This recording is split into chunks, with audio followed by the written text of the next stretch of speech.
जो मेरी फिल्म की हीरोइन होती थी उनका मैं हाथ पकड़ता था और बात करते करते मैं उसमें थूक देता था। ये मतलब कि क्या क्या बोलते क्या थे कि Here's your house, here's your garden and here's your swimming pool. थूक। अच्छा एक बात बताऊं, जिस हीरोइन के हाथ पे मैंने थूका है वो सुपर हिट हो गई। अच्छा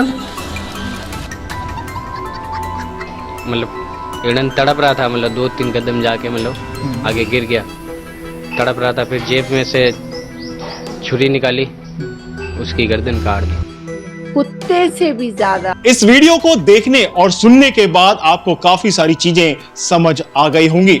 वैसे आगे बढ़ने से पहले सबसे पहले हम आपसे ही पूछना चाहते हैं, अगर कोई भी आपकी कॉफी, चाय या फिर आपके हाथ पर थूक दे तो आप क्या करोगे?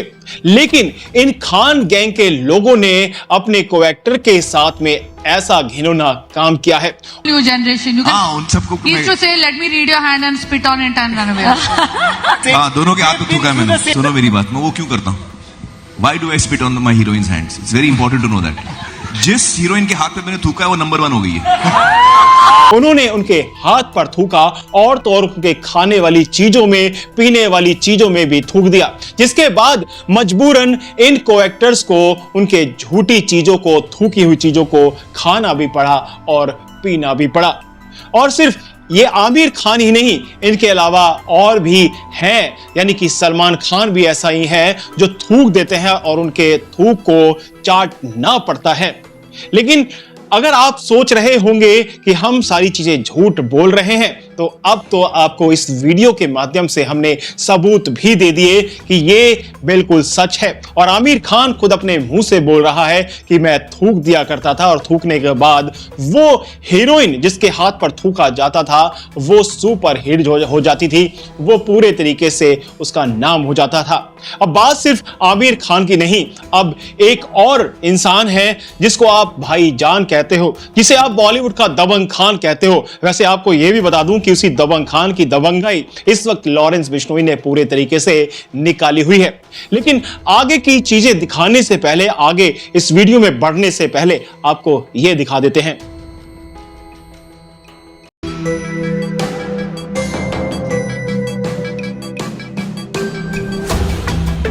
सभी लोगों ने अपनी आंखों से देखा कि सलमान खान ने उस कप के अंदर थूका है और उसके बाद उसी कप को कैटरीना कैफ को दे दिया। हालांकि कैटरीना कैफ ने यह नोटिस नहीं किया था कि सलमान खान इस तरह की गंदी हरकत कर रहा है, लेकिन वो सारी चीजें आपने तो देख ही ली हैं।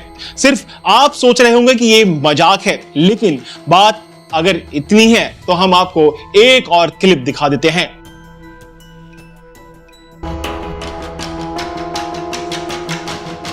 तो आपने देख लिया और देखने के बाद भी आपको समझ आ गया होगा कि सलमान खान ने पहले अपने होठों से उस कप को लगाया, यानी कि जो भी उसके अंदर कॉफी थी या फिर चाय थी उसको झूठा किया और उसके बाद सोनम कपूर को वो कप दिया गया, जिसके बाद सोनम कपूर ने भी उस कप के अंदर से चुस्कियां लगाई। यानी कि यहां पर इन खान लोगों का झूठा खाओगे तभी आगे बढ़ पाओगे। ये तो ऐसा ही असूल लगता है।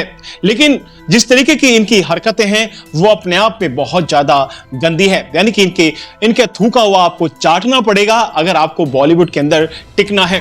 अगर आपको इस बॉलीवुड के अंदर आगे बढ़ना है तो इनके तलवे चाटने पड़ेंगे और इनके सामने आपको जवान नहीं खोलना। ये जैसा कहते हैं वैसा आपको करना पड़ेगा। वैसे तो आपने देख ही लिया कि इनके खिलाफ जो भी बोला है, इनके लिए कोई भी मजाक करता है तो ये इतना गुस्सा हो जाते हैं कि उस इंसान का पूरे तरीके से इस बॉलीवुड से पत्ता ही कट जाता है। जो इन पर जोक करता है, इनके साथ में कोई भी गलत काम करता है, वो पूरे तरीके से उसका करियर बर्बाद कर दिया जाता है। और इसी वजह से अब लॉरेंस बिश्नोई जो कि एक गैंगस्टर के रूप में सामने आया है और उसे सिर्फ बदला लेना है एक हिरन का, जिसको सलमान खान ने मारा था और उसकी सजा भी 5 साल की सलमान खान को मिली थी। हालांकि अपनी पावर और पैसे के बल पर और बड़े बड़े लॉर्ड्स के बल पर उसने जमानत पाली थी। लेकिन आज भी लॉरेंस बिश्नोई गुस्से से भरा हुआ है। उसने यही कह दिया है कि मेरा एक ही टारगेट है कि सलमान खान को मारना है। आपसे कौन पंगा लेगा? बाकियों से तो ले सकते, करण जौहर से ले लिया, रणबीर कपूर से, सलमान खान से पंगा लेना कोई आसान काम है। लेकिन अच्छा जीवन का टारगेट क्या है तुम्हारे? लक्ष्य तो सर सलमान खान मारना जी, और कोई लक्ष्य नहीं है। और अब जब इतनी सारी चीजें हो ही रही हैं तो एक ऐसे कंटेस्टेंट जो बिग बॉस के अंदर रह चुके थे उनका नाम है जुबेर खान। जी हाँ, जुबेर खान काफी लंबे वक्त बाद एक सोशल मीडिया प्लेटफॉर्म के जरिए सामने आए हैं। इन्होंने ये कहा है कि एक वक्त था जबकि मैंने अपनी गलती की माफी भी मांग ली थी, उसके बावजूद भी सलमान खान ने मुझे माफ नहीं किया बल्कि मेरा करियर बर्बाद कर दिया, मुझे इंडस्ट्री से बाहर निकलवा दिया, मुझे कोई भी काम नहीं दे रहा था और मेरे माँ का इंतकाल भी हो गया था। यानी कि मेरी माँ उस सदमे से मर गई थी जब झूठे केस में मुझे जेल के अंदर 3 महीने पहुंचाया गया और उसके पीछे हाथ था वो सलमान खान का था।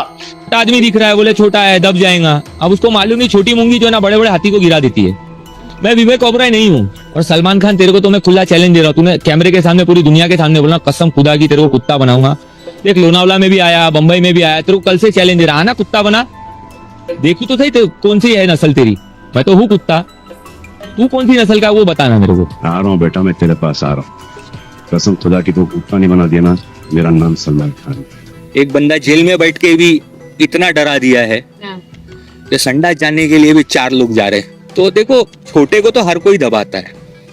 अभी मैं एक चैलेंज देता हूँ सर, आप यही डायलॉग एक छोटी सी रील बना के शेयर करो कि लॉरेंस बिश्नोई अगर मैंने तेरे को कुत्ता नहीं बनाया तो मेरा नाम सलमान खान नहीं, तो मैं मानूंगा कि आप मर दो। सलमान खान ने यह कह दिया था कि तुझे कुत्ता बनाकर छोड़ूंगा, अगर नहीं छोड़ा तो मेरा नाम भी सलमान खान नहीं। और अब जुबेर खान ने यही कहा है कि अब देखते हैं कि जिस तरीके से सलमान खान बहुत बड़ा 30 मार खा बन रहा था, जिस तरीके से सलमान खान ये कह रहा था, वो कह रहा था, जो कुत्ते वाली बात कही है, तो अब ये ही सलमान खान क्यों छिपा फिर रहा है। आखिर मैं ये जानना चाहता हूं कि सलमान खान किस किस्म का कुत्ता है, उसकी नस्ल क्या है। अब इतनी बात कहना अपने आप में बहुत बड़ी बात है। जुबेर खान जिसको इतने लंबे वक्त से मौका नहीं मिल रहा था, अब जब मौका आया है, जब वक्त आया है, उस वक्त पर जुबेर खान ने सारी चीजें खोल कर रख दी है। उसने ये कहा कि मैंने उस वक्त माफी मांगी थी और माफी मांगने से कोई छोटा नहीं हो जाता बल्कि बड़ा हो जाता है।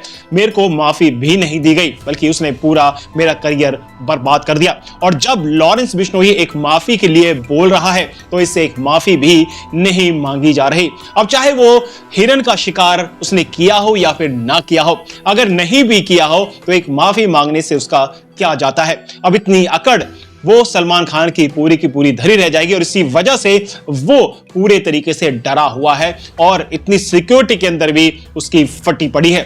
अब बात रही सोमी अली की, जो कि सलमान खान की गर्लफ्रेंड रह चुकी है। सोमी अली की अगर बात करें तो सोमी अली का यही समझ नहीं आता कि वो आखिर मेंटली किस तरीके से क्या कहना चाहती है, क्या बात करना चाहती है। क्या वो सही में सलमान खान के बारे में सही कह रही है, सलमान खान को फंसाने की कोशिश कर रही है जबकि उसको मौका मिल रहा है।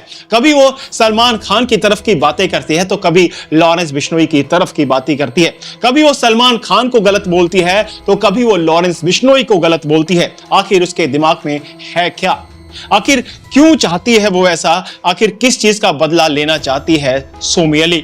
अब सोमी अली ने यह कहा है कि सलमान खान ने कभी भी किसी को इतना नहीं मारा होगा, कभी भी उसके साथ में इतना ऐसा बर्ताव नहीं किया होगा। लेकिन सोमी अली ने यह भी कहा कि सलमान खान ने मुझे कुत्ते से भी ज्यादा बुरे तरीके से मारा, पीटा और मेरे साथ में उससे भी ज्यादा बुरा बर्ताव किया।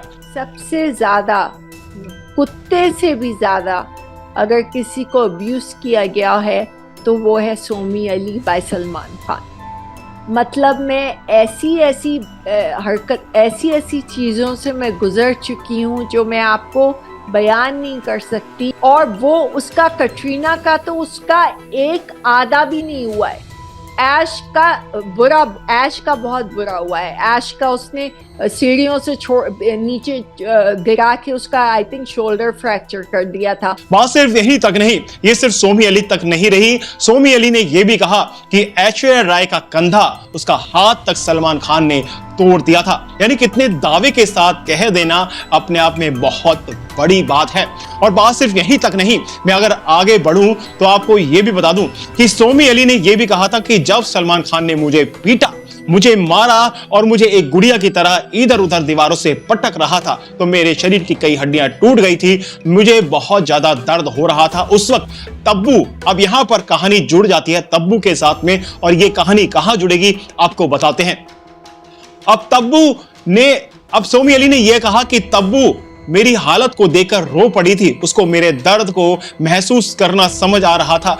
तब्बू वही है जब सलमान खान ने ब्लैक बक यानी कि काले हिरन का शिकार किया था, उस वक्त तब्बू सलमान खान के साथ में जिप में मौजूद थी। 6 किलोमीटर आगे जाने के बाद एक हिरन दिखाई दिया, जिसपे दिनेश कावरे ने उसके आंखों पे लाइट फिक्स की। फिर सलमान खान ने दूरबीन वाली बंदूक निकाली, उसके ऊपर निशाना साधा और शूट किया। फिर जिप्सी पास ले जाके नीचे उतरा, फिर मतलब हिरन तड़प रहा था, मतलब 2-3 कदम जाके मतलब आगे गिर गया, तड़प रहा था। फिर जेब में से छुरी निकाली, उसकी गर्दन काट दी। और सलमान खान को लेकर सोमी अली का इतनी बड़ी बात कह देना, इतना बड़ा स्टेटमेंट देना, आखिर तब्बू इस बात को क्लैरिफाई करने के लिए सामने क्यों नहीं आती है? क्या वो नहीं बताना चाहती कि सही में ब्लैक बक के वक्त सलमान खान वहां पर मौजूद था? या फिर ये क्यों नहीं बताना चाहती कि जिस तरीके से सोमी अली लगातार सलमान खान पर आरोप लगा रही है और ये कह रही है कि सलमान खान ने उसको पकड़ पकड़ के दीवारों से पटका और मेरी हड्डियां टूट गई, क्या ये बात तब्बू को सही में सही लग रही है? क्या वो जानते हुए भी पीछे हट रही है? वैसे आपको बताएं कि धारा 52 भी तब्बू पर लगी थी जिस वक्त ब्लैक बक का शिकार किया गया था। धारा 52 उस पर लगती है कि जब एक शिकारी का आप साथ देते हैं, उसकी हेल्प करते हैं, उसका सपोर्ट करते हैं, तब ये धारा उन पर लगती है। और यही धारा तब्बू पर उस वक्त लगी थी जब हिरन का शिकार किया गया था। सोनाली बेंद्रे, तब्बू और नीलम के खिलाफ वन्य जीव संरक्षण अधिनियम की धारा 51 और 52 लगाई गई है। धारा 52 शिकार में सहयोग करने वालों पर लगाई जाती है। अब ये सारी चीजें हैं, और बात सिर्फ यहीं तक नहीं, कैटरीना कैफ को भी सोमी अली ने खींचा। सोमी अली ने यह भी कहा कि कैटरीना कैफ को भी मारा था। अब इसके बारे में मुझे पूरे तरीके से जानकारी नहीं है। उन्होंने ये कहा कि मुझे मतलब ये पता है कि ऐश्वर्या राय को बहुत मारा पीटा, और कई सारी और भी सलमान खान की गर्लफ्रेंड थी जिनके साथ में बहुत ज्यादा बुरा हुआ है, और कैटरीना कैफ के साथ में भी हुआ होगा, उसके बारे में मुझे खुलकर नहीं पता। अब सोमी अली ने इतने बड़े इल्जाम लगाए हैं, इतनी बड़ी बातें कही हैं, ये अपने आप में कई सारे सवाल खड़े कर देती हैं। अब ये सारी चीजें आपके सामने हैं। अब जो लॉरेंस बिश्नोई इस वक्त कर रहा है, हालांकि वो एक गैंगस्टर के रूप में सामने आ रहा है, हर जगह हेडलाइन छपती है, वो छपती है गैंगस्टर लॉरेंस बिश्नोई, लेकिन जिस तरीके से लॉरेंस बिश्नोई इस वक्त सामने आ रहा है, वो एक देशभक्त के रूप में सामने आ रहा है, एक ऐसा भक्त देशभक्त जो इस देश के अंदर से जो गंदगी है उसको साफ करने का काम कर रहा है। अब आप किसको सपोर्ट करेंगे, लॉरेंस बिश्नोई को या फिर इन थूकने वालों को जो आपके खाने में थूक देते हैं और उनको आपको चाटना पड़ता है? या फिर आप ऐसे आमिर खान को जिसको मिस्टर परफेक्टनेस कहा जाता है, जो किसी के भी हाथ पर थूक देता है और उसको कहता है कि जिसके हाथ पर मैंने थूक दिया वो 4 चांद उसको लग जाते हैं, वो सुपर हिट हो जाता है। और ऐसे लोग जिनका दबदबा इतना ज्यादा बॉलीवुड के अंदर बना हुआ है कि उनके सामने कोई बोलने के लिए तैयार नहीं है, और ऐसे लोग जिन पर लगातार आए वक्त इल्जाम लगते रहते हैं, चाहे वो सुशांत सिंह राजपूत का केस हो, चाहे वो अरिजीत सिंह हो, चाहे वो सोनू निगम हो, इसके अलावा बहुत सारे और भी एक्टर हैं जिनके इल्जाम सलमान खान, आमिर खान, शाहरुख खान पर लगते रहे हैं। और जिस तरीके से इनकी छवि बनी हुई है, जिनको आपने किसी को किंग खान बनाया हुआ है, किसी को दबंग खान बनाया हुआ है, किसी को मिस्टर परफेक्शनिस्ट बनाया हुआ है, ऐसे ही लोग बॉलीवुड के अंदर इतना गलत कर रहे हैं, पूरे लोगों का करियर खा रहे हैं। और जो एक सही में टैलेंटेड है, जिसके अंदर एक प्रतिभा है, वो अगर सामने आती है तो उसको बीच में से ही खत्म कर दिया जाता है। फिलहाल तो इस वीडियो में इतना ही, लेकिन जो चीजें हमने आपको बताई हैं वो फैक्ट के साथ बताई हैं, और इस चीज को लेकर आप क्या कहते हैं जरूर इस वीडियो के कमेंट सेक्शन में लिखकर बता देना। फिलहाल तो इस वीडियो में इतना ही, मिलते हैं अगली वीडियो में, तब तक लिए जय हिंद, जय भारत।